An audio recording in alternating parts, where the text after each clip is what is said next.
300 years ago, the charming little island of Ceylon was captured by the Dutch, who held it until it was taken by the British in 1798, and it remains to this day as one of the crown colonies of Great Britain. At Colombo, the chief seaport of Ceylon, we are immediately interested by the extremes in vehicular traffic. Here in the main street we see automobiles, motorcycles, rickshaws, bicycles, and ox carts, all hobnobbing with each other in perfect order. Even the kitchen stove is moved about on wheels. Here we are introduced to the water sprinkling system of Ceylon.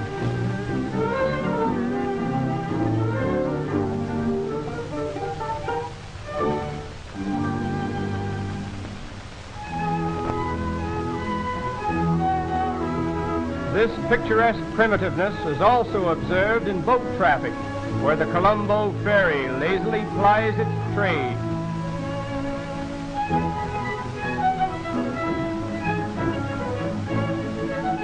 While waiting for the ferry, some of the passengers take advantage of the municipal cigar lighter.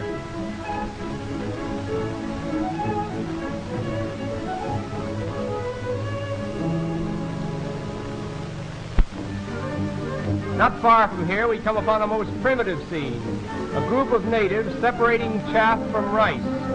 Incidentally, rice is one of the chief products of Ceylon.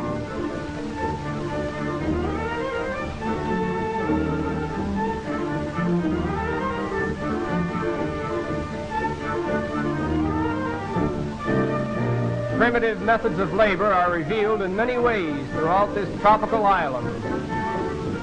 Here we observe men and women working side by side in the construction of their roads.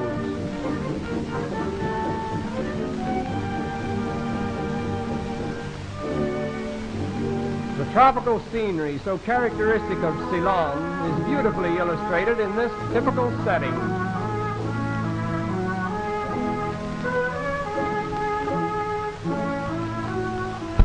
The devil dancers of Kandy. This dance usually starts very slowly. The rhythmic beat of drums gradually works itself into a mad frenzy.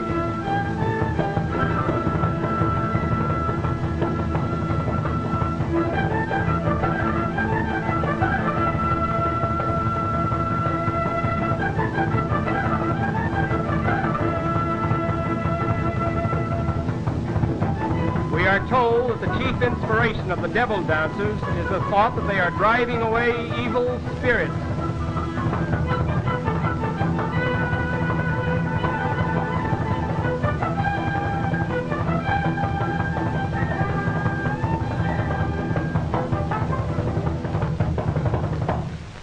Foremost among the animals of Ceylon are the elephants, which are of considerable value when tamed. They are used extensively for hauling heavy burdens where horses, oxen, and motor power are inadequate. Every afternoon at the same hour, these elephants stop their work in the fields and go down to the river to bathe. It is said that their sense of time is so accurate that the town clocks might be set by their habits. Water is essential to their well-being, and no animal delights more thoroughly in a bath. They are excellent swimmers, enabled by means of their trunks to breathe without difficulty when the entire body is submerged.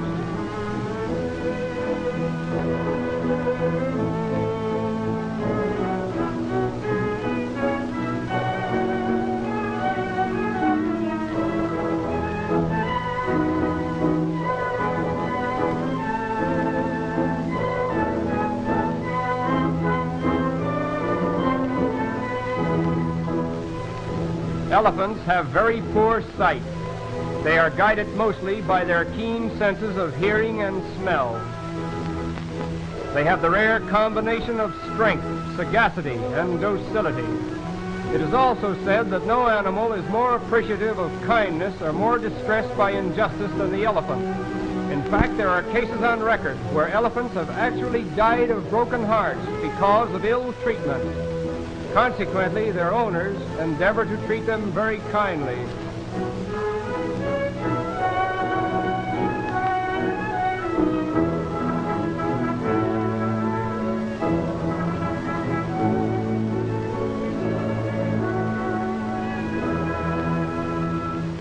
At Mount Lavinia, a delightful resort just a few miles from Colombo, we are fascinated by the boats which are used by the native fishermen.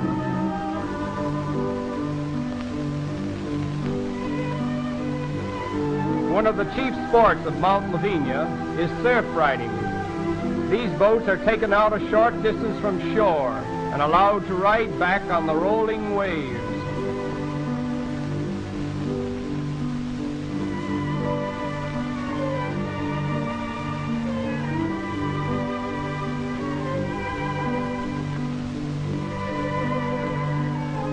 The fishermen themselves are extremely colorful. These old fellows are chewing betel nuts mixed with lime from burnt seashells, a common practice among the poorer classes in most countries of the Orient. The juice of the betel nut dyes the mouth and teeth a vivid red, and the sight of it is rather appalling. About 2,500 years ago, the original inhabitants of Ceylon were overcome by Sinhalese colonists who came from India and founded a dynasty that lasted many hundreds of years. Our waiter on the terrace of the Mount Lavinia Hotel is a typical example of the original Sinhalese. His station in life is marked by the comb which encircles the crown of his head. This comb signifies that he has never carried burdens upon his head. The Sinhalese make up about 2/3 of the native population. The foaming surf breaking upon the palm-fringed shore of the Indian Ocean gives us our final view of charming Ceylon.